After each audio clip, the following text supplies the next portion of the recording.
तुरंत विभीषण पाछे मेला सन्मुख राम सयो सुई सैला।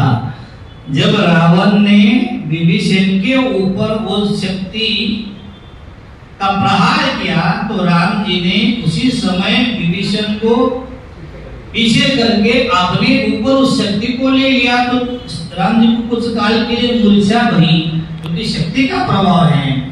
तो भगवान अपने भक्त के लिए स्वयं को संकट में डालते हैं, लेकिन भक्त का कभी नवे भक्त प्रणश्यति ही। इसलिए भावपूर्वक अगर हम भजन करें तो भगवान पल पल में हमारी सुधि लेते हैं। तो मीराबाई ने विषपान कर लिया। अंगद भक्त ने, भक्तमान जी में कथा है, अंगद भक्त ने भी विष का भोजन सेवन किया था। कथा इस प्रकार की है, भक्तमान जी में अंगद भक्त के पास सोने हीरे का मुकुट था, हीरे से जड़ा हुआ मुकुट था, और अंगद भक्त उस मुकुट को जगन्नाथ भगवान को अर्पण करना चाहते थे। समय आने के बाद उनका विचार था कि हम चले जाएंगे और भगवान को इसको चढ़ा देंगे, लेकिन उसकी जो बहन थी वो बड़ी क्रूर स्वभाव वाली थी और उस मुकुट को हासिल करना चाहती थी। अब वो कैसा मिले, अब भाई को तो मार नहीं सकती। फिर उन्होंने विचार किया कि भोजन में उसको जहर मिलाया जाए और खिलाया जाए, तो खा करके मर जाएगा और फिर ये मुकुट मेरा हो जाएगा। तो उसकी बहन ने, अंगद जी की बहन ने भोजन बनाया और फिर ठाकुर जी को भोग लगा करके बाद में उसमें जहर मिलाया।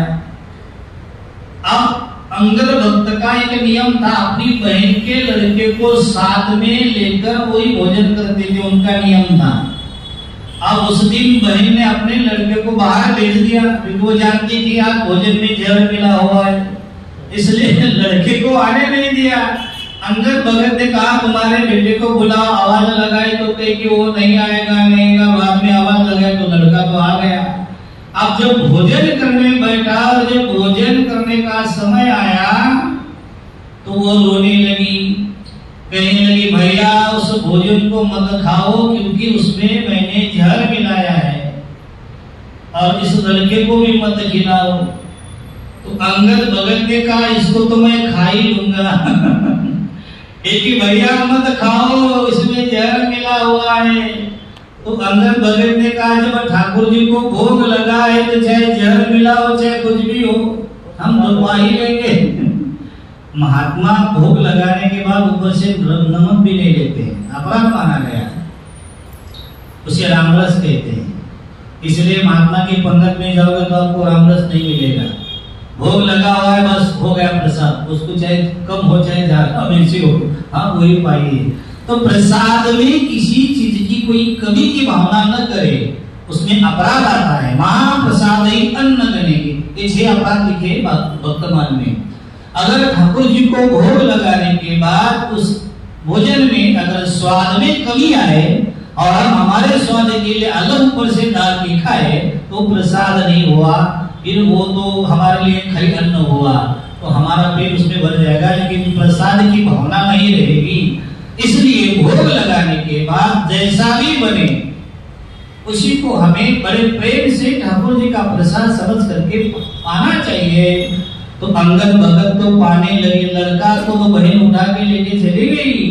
उन्होंने महाराज पूरा भोजन खा लिया, बहन रोने लगी अब तो ये मर जाएगा, अंदर से हंसने भी लगे अच्छा हुआ मर जाएगा।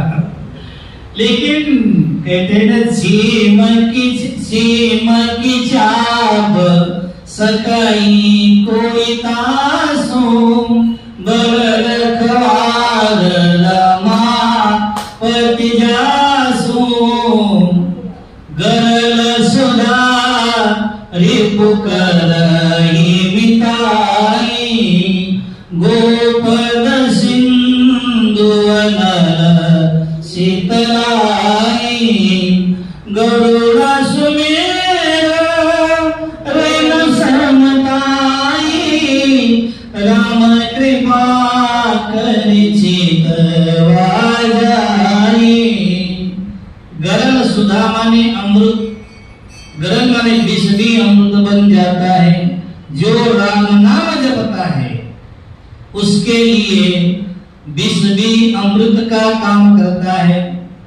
गल सुधा रिपु करई मिताई, उसके लिए शत्रु भी मित्र बन जाते हैं। और गोपद सिंधु, इस पर तो महाराज पूरी रामायण कहेंगे आप। गोपद माने गाय की खुर की तरह समुद्र बन जाता है। जो नांगे सत योजन सागर, करे सुराम काज सत योजन। लंका तो बीचों बीच बैठे है ना महाराज। सत योजन, एक योजन माने 4 कोस, सत माने